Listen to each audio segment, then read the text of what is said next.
I want to start this episode with a number that has stopped me in my tracks.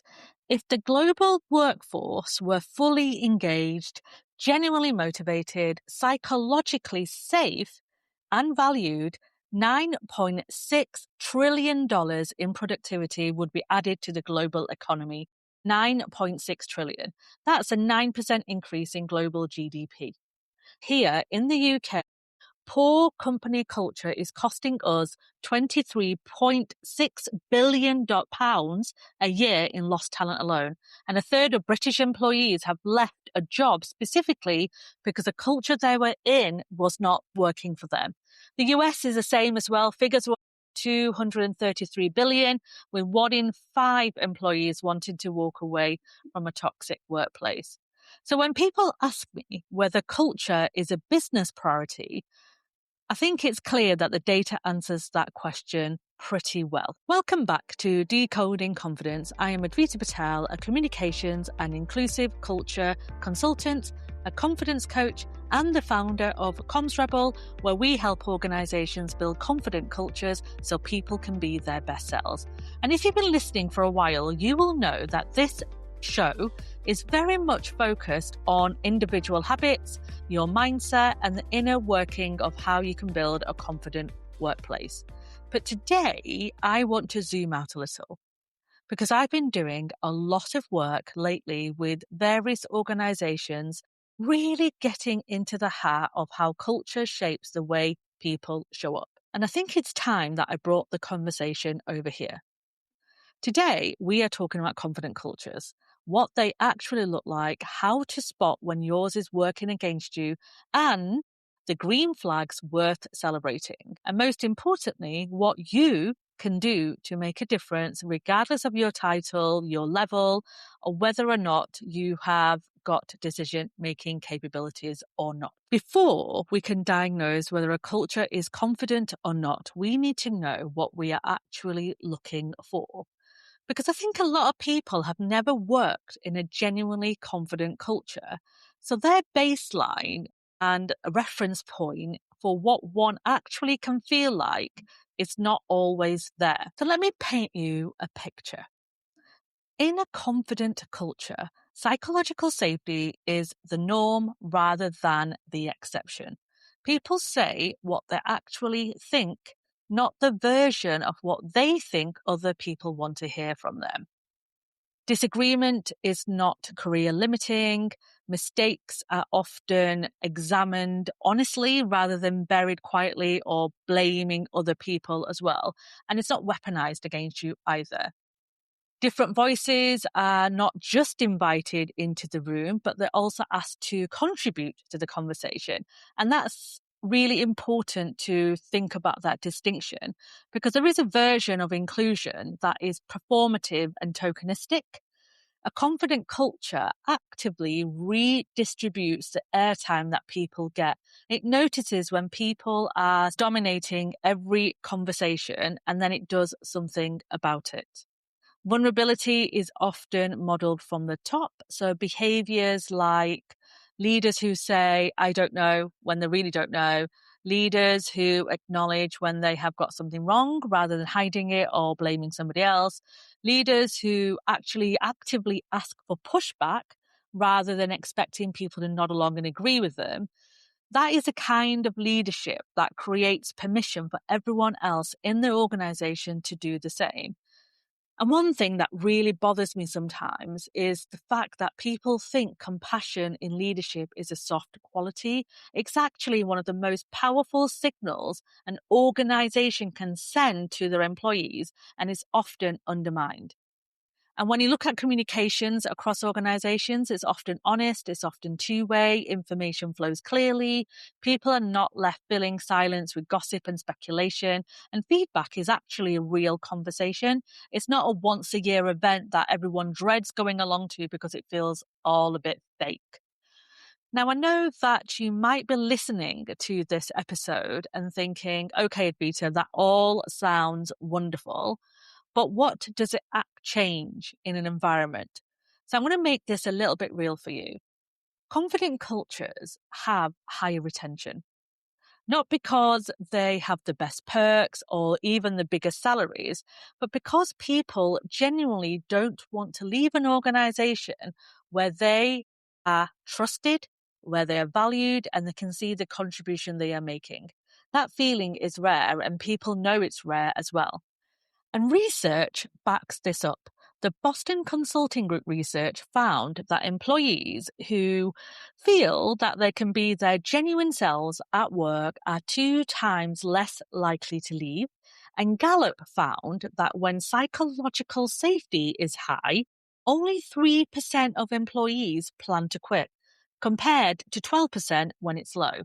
That's 4 times the retention, and not from a pay rise, but from a culture that makes people feel safe enough to be themselves. The second point is that people generally make better decisions when they feel safe. And when they feel safe enough to challenge, group think decreases. And the quality of their thinking, their innovation, thoughts, ideas improves because they're not trying to second guess themselves.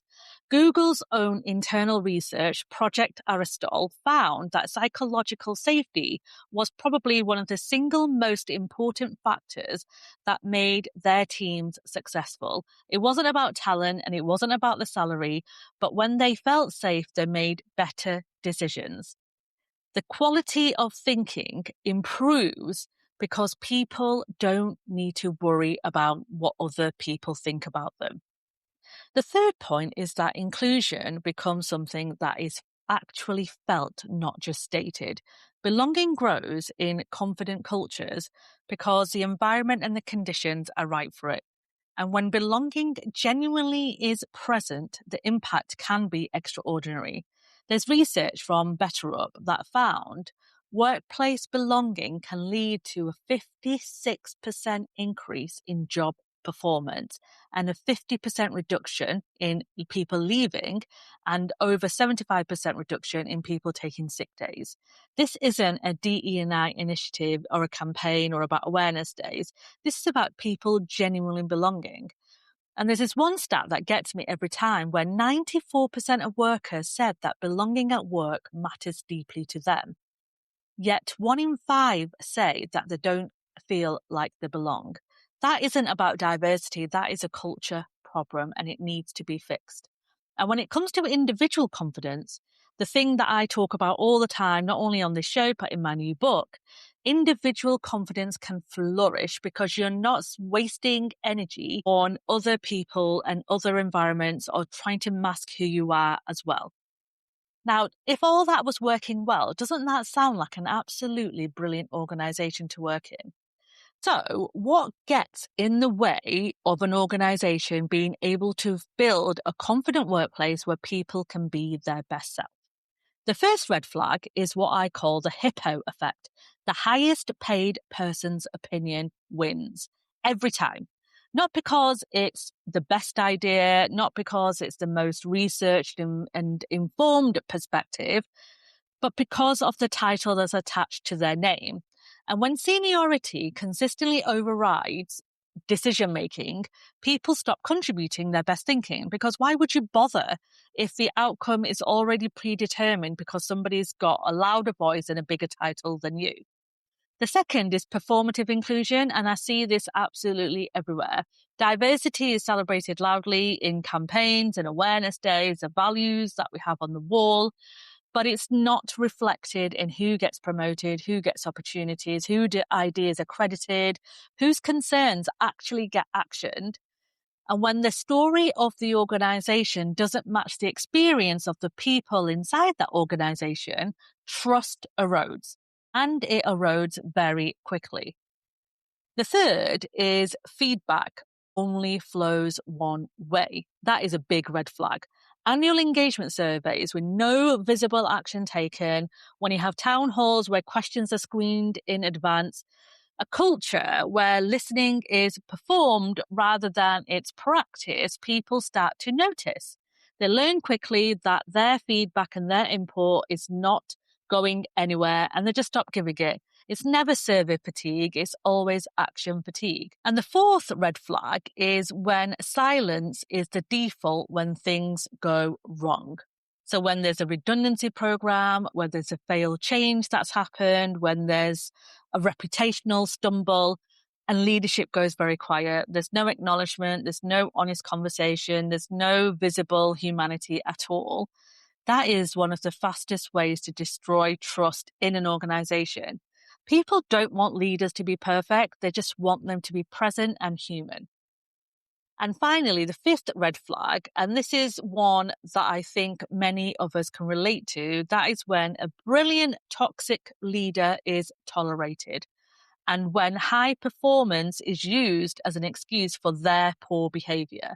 And when someone constantly undermines colleagues, takes credit for other people's work, and creates an atmosphere of fear, and nothing happens to them because they are a brilliant technical expert, then that is exactly the type of culture that is being told is valued. And that is not psychological safety at all.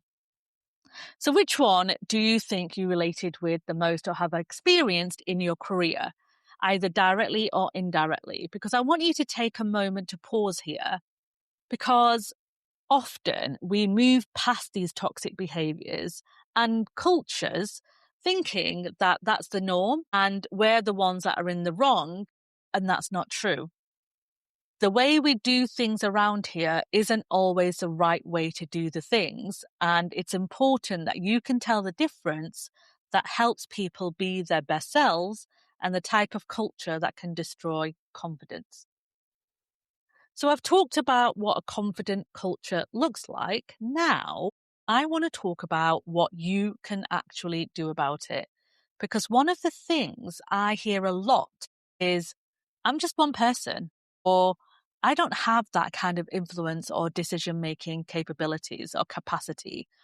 Every single person has the opportunity to make a difference. Culture isn't built from the top down. It's built in every direction simultaneously by everyone in it. So I'm going to speak right now about things you can do regardless of the position that you're in or the role that you play. First thing is about naming what you're seeing, and not about complaints, but about observation. There's a difference between saying that this place is chaotic and a mess and saying, I notice that the same voices tend to lead the same conversations. I wonder if we could hear from other people. Language and framing matters in a culture, and you have more influence over both than you might think you do. So think about the language you're using. Second is being the green flag for somebody else. Credit ideas to the person who had them. Create space in meetings for those quieter voices around you. Look at the privileges that you have and the powers that you hold.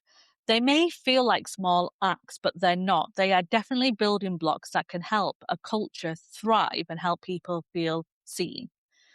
And please document your experience. And I'm not talking about documenting to build a legal case or to make a big deal about something, but it's to help you stay grounded in what's actually real.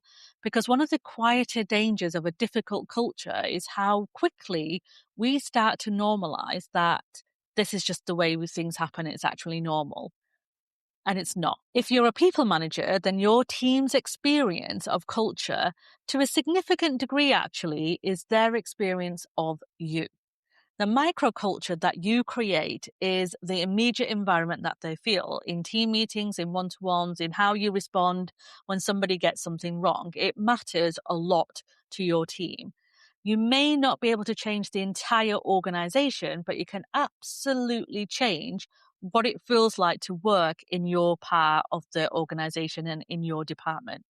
Model the behavior that you want to see and say things like, I don't know when you don't know, and acknowledge your mistakes and ask for pushback explicitly. Don't just wait and hope that someone is going to be brave enough to tell you exactly what's going on, because often people wait for permission. And make sure that you protect the people who do speak up. If somebody in your team takes a risk and voices something that's quite difficult and names that uncomfortable truth, what happens to them next or what happens will determine whether anyone in that team will ever do it again. So make sure that whatever happens next is worth it and people feel safe enough to speak up. If you work in something like HR or comms, you definitely have more cultural influence than you might realize. And I say this with real conviction because I've been there and I've seen it. and it's often undervalued. The people policies, the way you communicate, the stories that you choose to tell about the organisation, that is culture shaping, and every single piece of it makes a massive difference. Our job as leaders who may manage communications or HR, and I know this isn't always easy, is to challenge that gap that we often see in between what organisation says and what it actually does. We have to be that person in the room who names it when the organisation is promising something that the culture cannot yet deliver. It is really hard work, but it's really important work. And only someone in our position can do that because we're privileged enough to hear all employee voices, and it's our role to bring that into leadership conversations. And I don't mean the softened version, I mean the real version. And we need to be able to do this without apology or without feeling that we can't. Confident cultures aren't built on one big intervention. They're not the result of an away day or a strategy day or a values framework or a company-wide comms campaign. They're built through hundreds of small, deliberate acts and habits by individuals at every level, choosing to show up more honestly and courageously every single day. You don't need a massive job title to start. You definitely don't need a seat at that top table. You just need to decide that the culture around you is worth contributing to. Before you go, I want you to think about 3 things that I would love you to do. The first one is to reflect on a green flag and reflect on a red flag in your current workplace. And think about which one do you have the most influence over. The thing about culture is that it's rarely all good or all bad. Most organizations have pockets of confident culture, even when the whole organization doesn't reflect it. And those pockets really matter, and they're worth finding and they're worth building from. The second is I want you to share this episode with somebody who may need to hear it. A colleague in HR or in comms, a manager that you respect, someone who's doing their best in a difficult environment and may need some support, because this conversation is useful when it happens between people, not just in isolation. And the final point is I want you to come and find me on LinkedIn.